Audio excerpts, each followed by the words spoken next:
Engineer office లో వాక్యుద్ధం చేయడంలో తప్పలేదు కానీ ఇంట్లో ఈ ముష్టి యుద్ధం ఏంటంట? అమ్మా పక్కనే ఉన్నారా? అయినా ఫైట్ చేస్తే దెబ్బలు తగలకుండా ఫైట్ చేయాలి కానీ ఇలానా సినిమాలో విలన్లు ఫైట్ చేస్తారు చూడు, ఒక్క దెబ్బ తగలదు. నాకు దెబ్బలు తగిలితే మీ అందరికి ఎగతాళిగా ఉంది. కాపురం పెట్టు. పెడతా అమ్మా పిలిచావా బాబు? లేదు లేదు, ఈసారి అమ్మమ్మను పిలుచుకుంటారు, అది బెటర్. హలో. అరే నువ్వా? లుంగి చొక్కా. అదేమిటండి అభినందించడానికి వస్తే అలా పారిపోతారేమిటి? అర్ధనగరంగా ఉన్నాడు కదా, అది కూడా మీరు లాగేస్తారేమో అని సిగ్గుపడ్డాడు పాపం. ఇలా రండి. ముందుది పట్టుకోండి. ఏది పట్టుకోను? దండ? ఈ కవర్ పట్టుకోండి. చప్పట్లు కొట్టండి అందరూ. డబ్బులు ఉండే రాజకీయ నాయకులకే చప్పట్లు కొట్టడం లేదు జనం, మేము ఊరికి కొడతామేంటి? మీ అందరికీ ఆనందం కలిగించే విషయం నేను ఒకటి చెప్పబోతున్నాను. చీఫ్ ఇంజనీరింగ్ వారి కార్యాలయంలో ఈయనకు ఉద్యోగం వచ్చింది. ఇది అపాయింట్మెంట్ ఆర్డర్.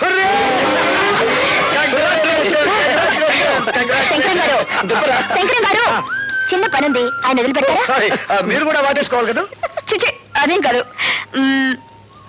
ఈ దండ వేయడం కోసం. అదేంటమ్మాయి మా వాడి మెళ్ళలో దండేసా? ఉద్యోగం వచ్చింది కదండి. ఉద్యోగం వస్తే షేక్ అండ్ ఇవ్వాలి, పెళ్ళవుతే దండ వేయాలి. నువ్వేంటి అటు దిట్టు ఇటు దట్టు చేసేలా ఉన్నావే? అసలు నువ్వెవరు? నీకు అర్థం పోగుడు. ఓహో ఆడపడుచా? అయితే వదిలేసాను పో. ఒరే భార్గవ, ఈ అమ్మాయి పద్ధతి నాకేం నచ్చలేదురా. ఏం చెప్పంటావో చెప్పు, కన్న తల్లి ఆజ్ఞ శిరసా వహిస్తా. అంత పెద్ద శిక్ష ఏం వద్దు గాని నీ మెడ నుంచి దండ వేసింది కాబట్టి ఆ అమ్మాయి మెడ నుంచి 3 ముళ్ళు వేసాయి. నమస్కారం అండి బాబు. అయ్యి బాబోయ్, ఏంటండి ఈశారంగా ఉన్నారు? ఈసారి పడబాకండి, జైల్లోకి వెళ్ళింది మన రౌడీ కుర్రాలేగా. విచారం దానికి కదయ్యా, విదేశాల నుంచి మా తమ్ముడు వచ్చాడు. మరి ఇంకేటి, తమ్ముడు గారు వస్తే పాయసం తాగినట్టు ఉండాలి కానీ ఆముదం తాగినట్టు ముఖం పెట్టారేటి? ఎయిర్పోర్ట్ లో దిగ్గానే ఎయిర్ హోస్టెస్ చేయి పట్టుకు లాగేట. అబ్బా గొప్ప థ్రిల్ ఇచ్చాడు. ఏడిచావు కానీ విడిపించుకొద్దాం పద. నీ పేరు? మినిస్టర్ గారి తమ్ముడు.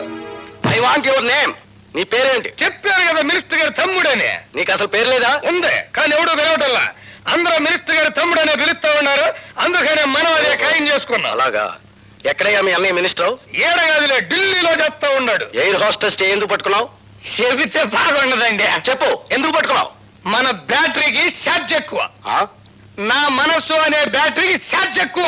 పిచ్చి పిచ్చిగా వాగావంటే జైల్లో పెట్టిస్తా. అన్నయ్య గారు వచ్చారండి. అన్ను ఈడు నన్ను కన్నులో పెట్టిస్తాడు. అనవసరంగా కంగారు పడిపోయి థ్రిల్ అయిపోకనే. బాబు, సరుకుల మినిస్టర్ గారండి. Hello, glad to meet you. చూడండి, వాడు నా తమ్ముడు. ఇక్కడ ఇలా అల్లరయ్యారంటే నలుగురిలో నా పరుగు పోతుంది. మీరు రండి. వెళ్ళండి. ఏంటండి మీరు ఏమనుకోకుండా ఉంటే ఒక విషయం చెప్పనా? చెప్పండి. మీరు ఎయిర్ హోస్టెస్ చేయబట్టుకోవడం బాగాలేదండి. నీ కూతురు చేయాలి బాబు. మీ నోడు పెడితే సెంట్రల్ లెవెల్లో కంపేర్ అంటే. చెప్పాను కదా మన బ్యాటరీకి ఛార్జింగ్ ఎక్కువ అని.